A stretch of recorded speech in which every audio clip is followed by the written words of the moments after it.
Imagine waking up one morning to find a woman giving away jollof rice, chicken, and turkey for free in the middle of the market. No payment, no reason, just free food. People rushed, laughing, shouting, "God has answered our prayers." But 3 weeks later, half the town had lost their jobs. Children were falling sick, and the woman who started it all, Mama Sade, suddenly became the richest and most beautiful woman in town overnight. They thought she was a blessing. They didn't know she was feeding on their destinies. Before we begin this story, please subscribe if you love African folktales. It really helps more people discover these stories, and it motivates me to keep creating more for you. Alright, let's go back to Ogbere town, where everything started. In the bustling heart of Ogbere, the market smelled of pepper soup, smoke, and roasted fish. Two women ruled the food line, Mama Tinu and Mama Sade. Both were famous for their jollof rice, chicken, and stew so thick it could make a rich man forget his wife's name. Every morning, Mama Tinu's store was filled with laughter and people calling, "Add extra plantain, abeg." She served with warmth and a bright smile. But Mama Sade watched in quiet anger from her own store, where only a few people stood. She cooked well, yes, but her face was always hard. Her tone was always sharp. Still, she couldn't understand. Why did everyone love Mama Tinu more? That jealousy began to eat her slowly. At night, she lay awake staring at the zinc roof as rain drummed on it. She muttered, "I work harder. My food even tastes better. Why can't I be the one they love?" One afternoon, as she packed her unsold food, an old woman walked by humming. She looked at Mama Sade and said, "If you want the market to dance to your drum, go to the river bank and look for Baba Odu. He will help you." Mama Sade frowned. "Who is that?" The old woman smiled strangely. "A man who can turn envy into wealth, if you have the heart to pay his price." That night, unable to resist curiosity, Mama Sade wrapped her head in a red scarf and went to the river bank. The moon hung low and red like fire. She heard drums far away and frogs croaking. Then she saw him, an old man sitting by a calabash filled with dark water. He looked up slowly. "Mama Sade," he said, before she even spoke, "you have come because your heart burns." Her lips trembled. "I want them to eat my food, only my food. I want to be the best." Baba Odu chuckled. "You want them to eat your food, then you must feed them well, for free." Mama Sade blinked. "For free? I will go hungry." The old man dipped his finger into the black water and drew a strange mark on her palm. "You will lose nothing. Each person that eats your food will give you their destiny, their joy, their favor, their luck. You will grow rich, they will grow weak. That is the exchange." Mama Sade hesitated. "But that's wickedness." The old man's eyes glowed like coals. "Wickedness or wisdom, it depends on who wins." And with that, he gave her a small black stone and said, "Drop this in your cooking pot before dawn. From that moment, your food will speak." The next morning, the market was filled with whispers. Mama Sade had set up her stall again, but this time her voice rang louder than ever. "Come and eat. Everything is free today. Free jollof, free chicken, free fish. Eat till your belly bursts." People stopped in their tracks. "Hey, free food?" They rushed toward her, laughing, dancing, clapping. "God don't do am. Free food don't land." Mama Tinu watched from across the market, confused. "Sade, what is this?" she asked quietly. Mama Sade only smiled. "God told me to bless people today." By noon, her food was gone. The market buzzed with joy. Children licked oil off their fingers. Men belched loudly and thanked her.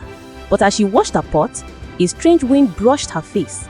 Her eyes widened as she felt something shift deep inside her. A warmth, a glow, a power. That night, Mama Sade couldn't sleep. Her small room glowed faintly, though she had no lantern. When she looked in the mirror, her skin seemed smoother, her eyes brighter. The next morning, people gasped when they saw her. She looked 10 years younger.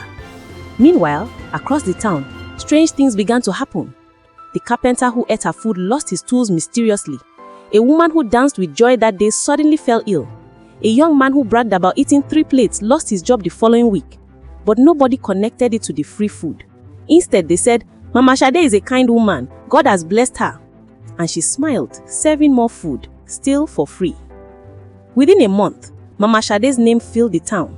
She opened a restaurant with tiled floors and big speakers that played high-life music. Her clothes shone like silk. People said she had become Mama Miracle, a woman of blessings.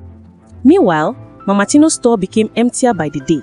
Her customers were gone, her food spoiling before sunset. But every morning, she prayed, "God, if this is not ordinary, show your hand."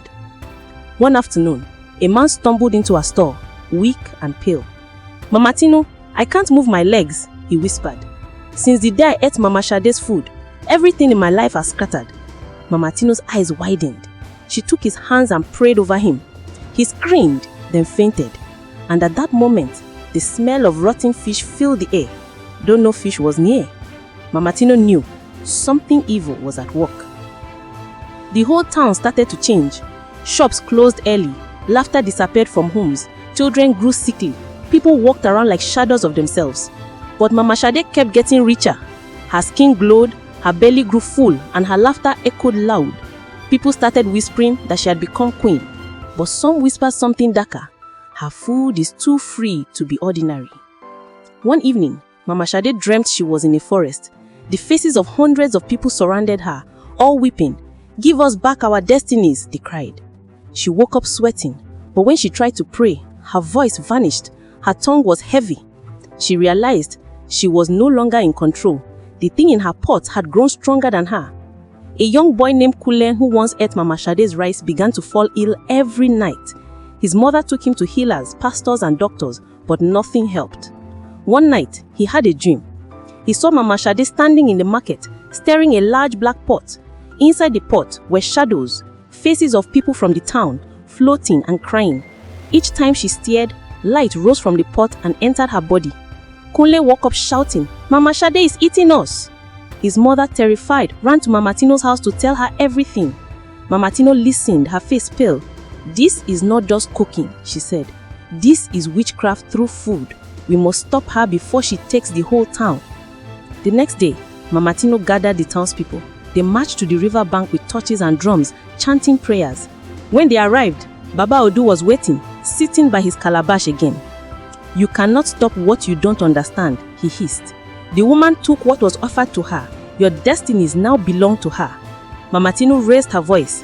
"You may have taken our joy, but God will take it back." She lifted a bowl of salt water and poured it into the river, praying loudly.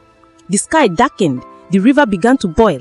The black calabash cracked open, and from it burst hundreds of lights, flying back into the town. Baba Odu screamed as the lights hit his body. He dissolved into ashes that blew into the wind. That night, Mama Sade was eating in her grand dining room when suddenly the lights flickered. She gasped as her hands began to wrinkle, her skin losing color. Her gold jewelry fell off her neck. She screamed and ran to her pot, but it was empty. The power she had stolen had gone back to its owners. By morning, her restaurant had vanished. Her riches were gone. She was seen wandering the streets barefoot, begging for food. The same people she once fed now turned away in fear and disgust. Mama Tino, however, rebuilt her store. The market came alive again. Laughter returned, children smiled, and the smell of jollof filled the air once more. And so, the people of Ogbere learned the greatest truth of all. Not everything free is a blessing. Sometimes it's bait for your soul.